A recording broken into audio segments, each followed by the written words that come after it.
already have. But I'm just going to show you how to release it because it's already in your spirit. Glory to God.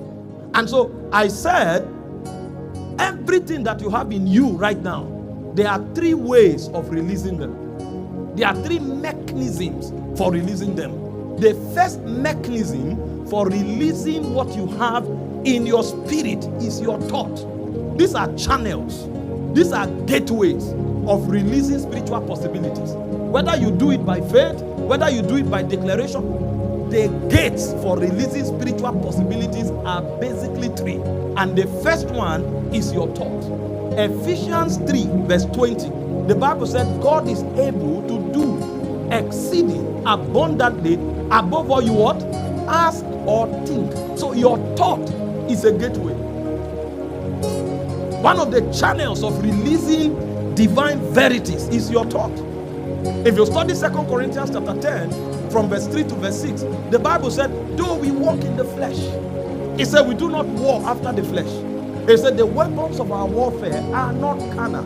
They are mighty through God to the pulling down of what? Strongholds. Where are those strongholds? Where are those blockages? Casting down imaginations and every high standing thing or philosophy that exalts itself above the knowledge of God. So the place where you release spiritual possibilities in your thought. So the devil attacks you in your thought. When he brings those blockages to your thought, the power is there, but the power can't be released. So Paul said, the problem is not the power. In your wrestling, he said the problem is your inability to release through the gate of the thought. So when you cast down imagination and open, you can now release power to enjoy victory. So the thought is important. In fact, the Bible describes you after the order of your thought pattern. Your thought pattern is who you are. In Proverbs 23:7, he said, as a man thinketh. So if you think you will die, you will die. If you think you will fail, you will fail. There's nothing anybody can do about it. The most anointed man in the world will pour a drum of oil on you, you will still fail. They will lay hands on you, you will still fail. You will pray, you will still fail. You will serve, you will still fail. You will wonder why you are applying all the principles everybody who succeeded applied, yet your story is different. The problem is in the thought. Principle correct, action correct, thought wrong. And so it invalidates many things. You need to understand that your thought is a gateway. That's why the Bible said, guard your heart with all diligence. It said, out of it are the what? Issues of life. They are the gateways, the chambers of life. How much of life you can release is a function of the liberty you enjoy within the context of your thought pattern. Do you know that God destroyed the whole world? Not because of the actions of men, but because of their thoughts. In Genesis chapter 6 verse 5, it said the thoughts and the imaginations of man's heart has become evil continually. Therefore, I will no longer strive with men.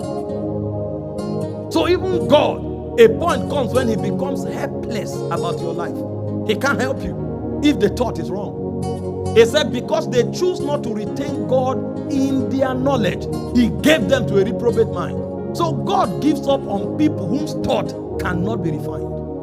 And so the first true intervention you will receive is actually mental transformation, so that your thought pattern can be liberated. And when your thought pattern is liberated, you can do anything. I don't believe in impossibilities. I don't believe in hindrances. I don't believe in failure. I don't believe in defeat. The reason we are doing some of the little things we are doing is because the mind has opened up to allow the flow of life. Don't let Satan attack you in the mind. I told you people my story. I had a vision one time and I saw how people are enslaved. Demons moving around there, whispering. If you see the activity of demons, you will know what the Bible meant by restlessness. They are jumping all over people, whisper in the left ear, whisper in the right ear. They are just all over them. And they are receiving those impulses as thoughts. They didn't know that it was an attack. And that's why they never excel in life. The thought is the first gateway for the